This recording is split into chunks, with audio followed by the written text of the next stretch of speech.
नवरात्रि यानी ऐसा सुंदर समय जब देवी दुर्गा की पूजा आराधना करके उनसे विशेष कृपा याचना की जा सकती है। यह ऐसा समय है जो शक्ति की आराधना करने के लिए सबसे श्रेष्ठ माना जाता है। नवरात्रि के 9 दिन 9 रात आध्यात्मिक ऊर्जा को सशक्त बनाने का सुवर्ण समय होता है और इसी दिव्य समय के अंदर इस समय हम सुन रहे हैं दुर्गा सप्तशती पाठ को। तो चलिए हमारी इस कथा यात्रा को आगे बढ़ाते हुए सुनते हैं आज के दुर्गा सप्तशती पाठ के अगले अध्याय को।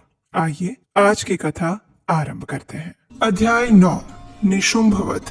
माता भगवती की आराधना और उनका ध्यान करते हुए इस प्रकार प्रार्थना करते हैं। मैं अर्धनारीश्वर के श्री विग्रह की निरंतर शरण लेती हूँ। उनका वर्ण बंदूक पुष्प और सुवर्ण के समान रक्त पीत मिश्रित हैं। वे अपनी भुजाओं में सुंदर अक्षमाला, पाश, अंकुश और वरद मुद्रा धारण करते हैं। अर्धचंद्र उनका आभूषण है और वे 3 नेत्रों से सुशोभित रहती हैं। कथा को आगे बढ़ाते हुए राजा ने कहा, हे भगवान, आपने रक्त बीज के वध से संबंध रखने वाला देवी चरित्र का ये अद्भुत महात्म्य मुझे बताया। अब रक्त बीज के मारे जाने पर अत्यंत क्रोध में भरे हुए शुंभ और निशुंभ ने जो कर्म किया उसे मैं सुनना चाहता हूँ। कृपया उस विषय में बताएं। ये सुनकर ऋषि ने कहा, हे राजन, युद्ध में रक्त बीज तथा अन्य दैत्यों के मारे जाने पर शुंभ और निशुंभ के क्रोध की सीमा नहीं रही। अपनी विशाल सेना इस प्रकार मारी जाती हुई देखकर निशुंभ अमर्ष में भरकर देवी की ओर दौड़ पड़ा। उसके साथ ही असुरों की प्रधान सेना भी थी। उसके आगे, पीछे और पार्श्व भाग में बड़े बड़े असुर थे जो क्रोध से ओठ चबाते हुए देवी को मारने के लिए आए हुए थे।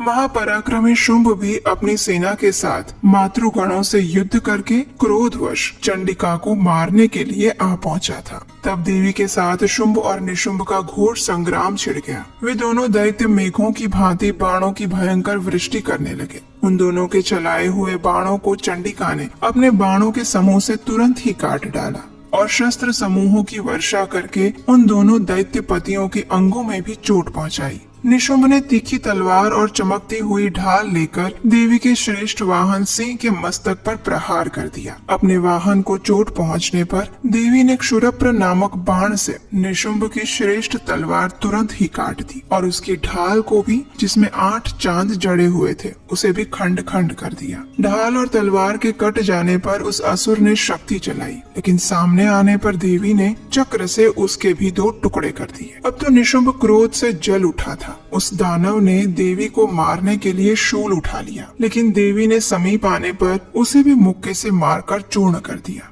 और तब उसने गदा घुमाकर चंडी के ऊपर चलाई, लेकिन वो भी देवी के त्रिशूल से कटकर भस्म हो गई। उसके पश्चात दैत्यराज निशुंभ को फरसा हाथ में लेकर आते देख देवी ने बाण समूहों से घायल करके उसे धरती पर सुला दिया। उस भयंकर पराक्रमी भाई निशुंभ के धराशायी हो जाने पर शुंभ को अत्यंत क्रोध आया और अंबिका का वध करने के लिए वो आगे बढ़ा। रथ पर बैठे बैठे ही उत्तम आयुधों से सुशोभित अपनी बड़ी बड़ी 8 अनुपम भुजाओं से समूचे आकाश को ढक कर वो अद्भुत दिख रहा था। उसे आते देखकर देवी ने शंख बजाया और धनुष की प्रत्यंचा का भी अत्यंत दुस्सह शब्द किया। साथ ही अपने घंटे के शब्द से, जो कि समस्त दैत्य सैनिकों का तेज नष्ट करने वाला था, संपूर्ण दिशाओं को उन्होंने व्याप्त कर दिया। उसके बाद सिंह ने भी अपनी दहाड़ से, जिसे सुनकर बड़े बड़े गजराजों का महान मद भी दूर हो जाता था, उसे आकाश, पृथ्वी और 10 दिशाओं को गुंजा दिया। फिर काली ने आकाश में उछलकर अपने दोनों हाथों से पृथ्वी पर आघात किया। उससे ऐसा भयंकर शब्द हुआ जिससे पहले के सभी शब्द शांत हो गए। तत्पश्चात शिवदूती ने दैत्यों के लिए अमंगलजनक अट्टहास किया। इन सभी शब्दों को सुनकर समस्त असुर थर्रा उठे, लेकिन शुंभ को बहुत क्रोध आया हुआ था। उस समय देवी ने जब शुंभ को लक्ष्य करके कहा, अरे ओ दुरात्मा, खड़ा रह, अभी रुक जा, तभी आकाश में खड़े हुए देवता भी बोल उठे, जय हो, जय हो। शुंभ ने वहां आकर ज्वालाओं से युक्त अत्यंत भयानक शक्ति चलाई। अग्निमय पर्वत के समान आती हुई उस शक्ति को देवी ने बड़े भारी लुके से दूर हटा दिया और उस समय शुंभ के सिंहनाद से तीनों लोग गूंज उठे। हे राजन, उसकी प्रतिध्वनि से वज्रपात के समान भयानक शब्द हुआ, जिसने अन्य सभी शब्दों को जीत लिया। शुंभ के चलाए हुए बाणों के देवी ने और देवी के चलाए हुए बाणों के शुंभ ने अपने भयंकर बाणों द्वारा सैकड़ों और हजारों टुकड़े कर दिए। तब क्रोध में भरी हुई चंडिका ने शुंभ को शूल से मार दिया। उसके आघात से मूर्छित होकर वह पृथ्वी पर गिर पड़ा और इतने में ही निशुंभ को फिर से चेतना आ गई।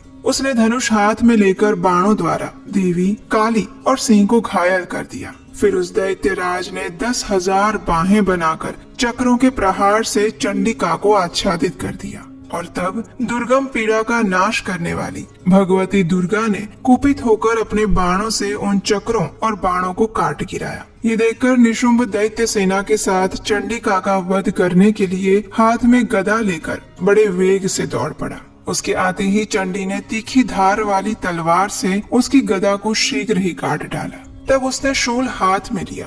देवताओं को पीड़ा देने वाले निशुंभ को शूल हाथ में लिए आते देख चंडिका ने वेग से चलाए हुए अपने शूल से उसकी छाती को छेद डाली। शूल से विदीर्ण हो जाने पर उसकी छाती से एक दूसरा महाबली और महापराक्रमी पुरुष निकल आया। उस निकलते हुए पुरुष की बात सुनकर देवी ठठाकर हंस पड़ी और खड्ग से उन्होंने उसका मस्तक भी काट डाला। फिर तो वो पृथ्वी पर गिर पड़ा। तदअनंतर सिंह अपनी दाढ़ों से असुरों की गर्दन कुचलकर खाने लगा। ये बड़ा भयंकर दृश्य था। उधर काली और शिवदूती ने भी अन्य दैत्यों का भक्षण आरंभ कर दिया था। कौमारी की शक्ति से विदीर्ण होकर कितने ही महादैत्य नष्ट हो गए। ब्रह्माणी के मंत्र पूत जल से निस्तेज होकर कितने ही भागने लगे। कितने ही दैत्य माहेश्वरी के त्रिशूल से छिन्न भिन्न होकर धराशायी हो गए। वाराही के थुथुन के आघात से कितने ही पृथ्वी पर गिर पड़े। वैष्णवी ने भी अपने चक्र से दानवों के टुकड़े टुकड़े कर दिए।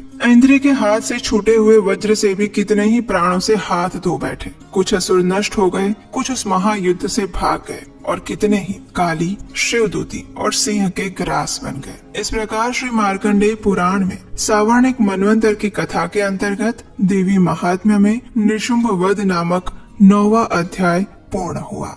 आइए अब हम दुर्गा सप्तशती के 10वें अध्याय का श्रवण करते हैं। 10वां अध्याय शुंभ वध। कथा आरंभ करने से पहले देवी भगवती दुर्गा का ध्यान करेंगे। मैं मस्तक पर अर्धचंद्र धारण करने वाली शिव शक्ति स्वरूपा भगवती कामेश्वरी का हृदय में चिंतन करती हूँ। वे तपाए हुए सुवर्ण के समान सुंदर हैं। सूर्य, चंद्रमा और अग्नि, यही 3 उनके नेत्र हैं और वे अपने मनोहर हाथों में धनुष, बाण, अंकुश, पाश और शूल धारण किए हुए हैं। कथा को आगे बढ़ाते हुए ऋषि ने कहा, हे राजन, अपने प्राणों के समान प्यारे भाई निशुंभ को मारा हुआ देखकर और सारी सेना का संहार होता जान शुंभ ने कुपित होकर कहा, अरे ओ दुष्ट दुर्गे, तू बल के अभिमान में आकर झूठ मूठ का घमंड कर रही है। तू बड़ी मानिनी बनी हुई है, लेकिन दूसरी स्त्रियों के बल का सहारा लेकर लड़ती है। उसकी ये बात सुनकर देवी ने कहा, ओ दुष्ट, मैं अकेली ही हूँ। इस संसार में मेरे सिवा दूसरी कौन है? देख, ये मेरी ही विभूतियाँ हैं, अतः मुझ में ही प्रवेश कर रही है। तत्पश्चात ब्रह्माणी आदि समस्त देवियां अंबिका देवी के शरीर में लीन हो गई। उस समय केवल अंबिका देवी ही रह गई और तब देवी ने कहा, मैं अपने ऐश्वर्य शक्ति से अनेक रूपों में यहाँ उपस्थित हुई थी। उन सभी रूपों को मैंने अब समेट लिया है। अब मैं अकेली ही युद्ध में खड़ी हूँ। अब तू भी स्थिर हो जाओ। तत्पश्चात देवी और शुंभ दोनों में सभी देवताओं और दानवों के देखते देखते भयंकर युद्ध छिड़ गया।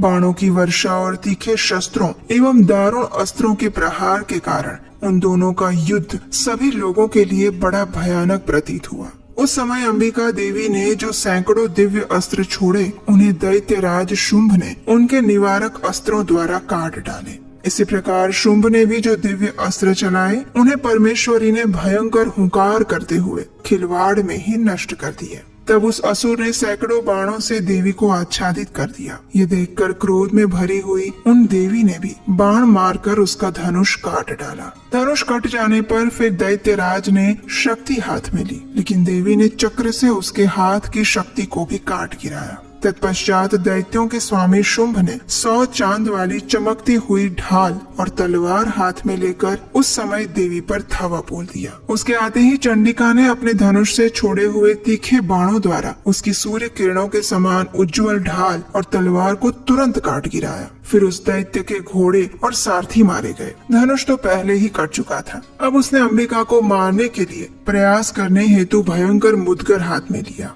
उसे आते देखकर देवी ने अपने तीक्ष्ण बाणों से उसका मुदगर भी काट डाला। इतना होने पर भी वो असुर मुक्का तान कर बड़े वेग से देवी की ओर झपट पड़ा। उस दैत्यराज ने देवी की छाती में मुक्का मारा। तब उन देवी ने भी उसकी छाती में एक चांटा जड़ दिया। देवी का थप्पड़ खाकर दैत्यराज शुंभ पृथ्वी पर गिर पड़ा, लेकिन पुनः सहसा पूर्ववत उठकर खड़ा हो गया। फिर वो उछला और देवी को ऊपर ले जाकर आकाश में खड़ा हो गया। तब चंडिका आकाश में भी बिना किसी आधार के ही शुंभ के साथ युद्ध करने लगी। उस समय दैत्य और चंडिका आकाश में एक दूसरे से लड़ने लगे। उनका वह युद्ध पहले सिद्ध और मुनियों को विस्मय में डालने वाला हुआ। फिर अंबिका ने शुंभ के साथ बहुत देर तक युद्ध करने के पश्चात उसे उठाकर घुमाया और पृथ्वी पर पटक दिया। पटके जाने पर पृथ्वी पर आने के बाद वह दुष्ट आत्मा दैत्य पुनः चंडिका का वध करने के लिए उनकी ओर वेग से दौड़ा। और तब समस्त दैत्यों के राजा शुंभ को अपनी ओर आते हुए देखकर देवी ने त्रिशूल से